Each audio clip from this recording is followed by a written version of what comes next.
What is up, you guys? It's your boy DJ Leo back again with another tutorial, and today we'll be talking about Pro Tools for beginners. Now, first things first, if you're new to the channel, remember to subscribe and hit the notification button, and then we're good to go. Let's get back to business. Now, talking about Pro Tools, I'm just gonna keep it straight and simple for all of you guys. So this is a beginner series that I'll be dropping up time after time, talking about Pro Tools and how you can handle it if it's your first time in Pro Tools. So here are some of the things you should know if you're new in Pro Tools. Now, once you open Pro Tools, it will look like this on the screen here. So the first thing that you want to do is, as you do in any other software, is to create a session file, to create a folder for that particular session you're working on. So here is as good as going to File and say Create New File. Now, once you create a new file, it'll bring you this menu here where you can name your file. I'll just say this is a drive test. Yep, let me say drive test.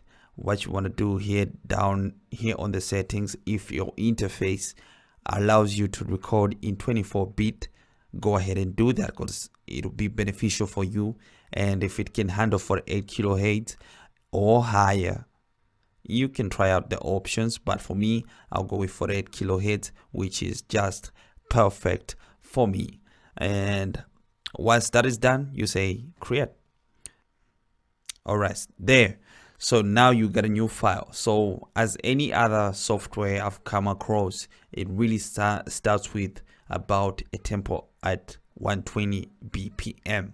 So the first things that you want to get familiar with in any software, as well as Pro Tools right here, is as good as where do you find most of the basic stuff, like for example, the tempo. The tempo is right here, up here, where it's written 120, but you can also get it if you pull up the window on the transport. The transport, if you click transport right here, it'll bring you the transport menu. Now it's easy for you to reach it from here, because I'm sure you're familiar with this drop menu right here.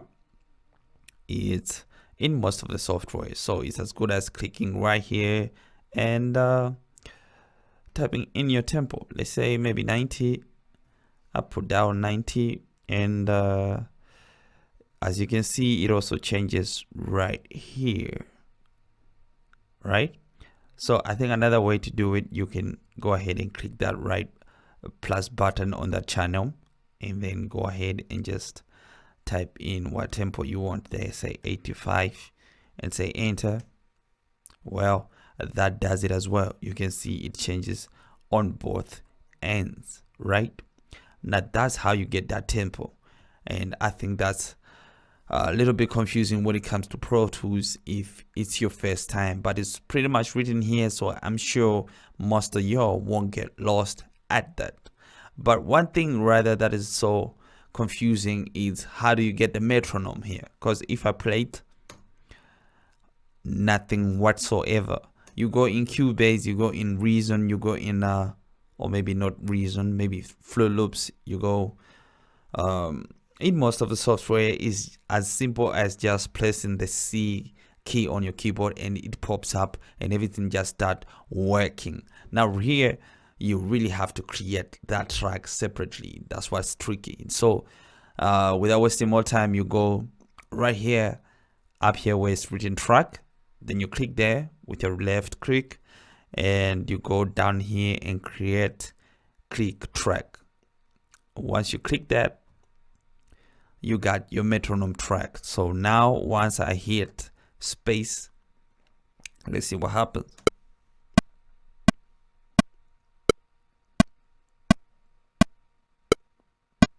Right, so that's my metronome at about 185 BPM. So if I put it at 100, you can see it also changes to the 100 and it fits the tempo right there. Now you can also reduce its volume because here it also comes like a track, so you can go ahead and say mix window and you will get the volume right here, and you can just drop it up and down to your liking. And that's how that click works in here in Pro Tools. A little bit different, but it's the same concept. So once you put that, I recommend you put that first, because I'm assuming you would want to make a beat or anything, even if you don't want to make a beat, but before you start recording any track or whatever, you still want to put the tempo of that track. So metronome comes in handy there, so we can align it nicely and all. Now another thing that you need to know here is the master fader doesn't just come right away. I mean, you can start creating tracks here, recording, making beats and whatever, but you will not have a master fader. What you need to do is to add that as well manually. Now, how do you add that? Is as simple as going to the same place, track here, up here, cricket, say new, right? This time we're going at new.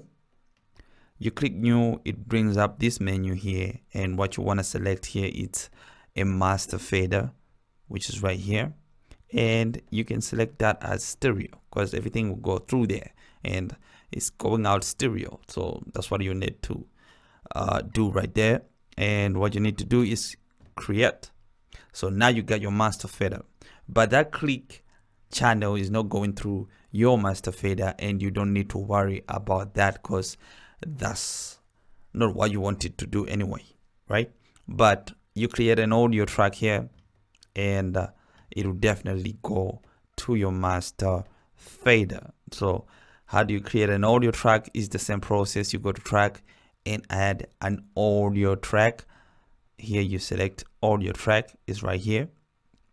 You put in mono because you want a mono input on it, and you say create. You can add as many channels as you want here, right, with this plus button before you press click, and you can rename them afterwards, no stress. So once you say click here, these will output themselves to the main fader, which is the master fader.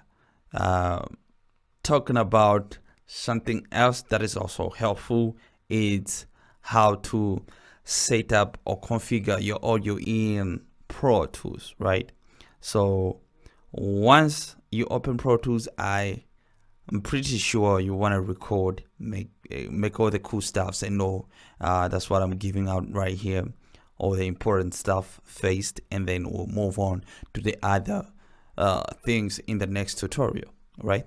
So here is, you go to the setup here, and you go to hardware if you want to set up your audio interface and all.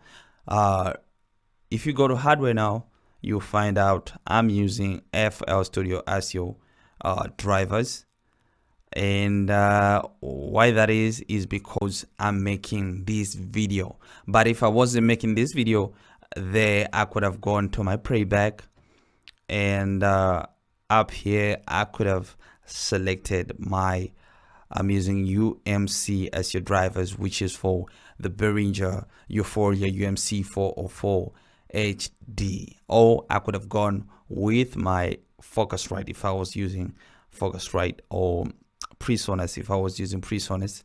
None of that is here, but for this video particularly, I had to use the FL ASIO because that's what works here. If I put my interface, I get no sound whatsoever. So you, for recording, you might want to choose your particular interface, and you select it up there. So once you select it there, on the buffer size here, I recommend that you put the lowest value as possible if your processor or computer can handle it. 256 works just fine with these drivers. If you can go lower than these to 64 or 128, the better. the better, because when you record, then you have no delays in recording and whatsoever, right? So once you select your interface right here, what will happen is if you go to setup here and go to hardware, it will show that you're using the whatever interface you're using. Like for instance, you're using that Euphoria UMC 404 HD. It will show up right there, and you'll be able to launch it and go to the buffer size and change whatsoever things that you want to change right there. Now it's as simple as that. Now once you select that, Pro Tools will definitely auto route the inputs and the output for you according to the drivers that you have installed for that particular hard drive. The drivers that you have installed for that particular audio interface. So you have nothing to worry about as it comes to that. So I think this covers it for your first time in Pro Tools, and next time we shall pick it up from there, and I'm gonna keep it short as possible because these will come in handy and I'll throw them time to time. So if there's anything you want me to cover up on the next tutorial, now let me know and leave your comments below, so you let me know what you're thinking, right, and what I should cover next time. That is it for today, and you stay blessed.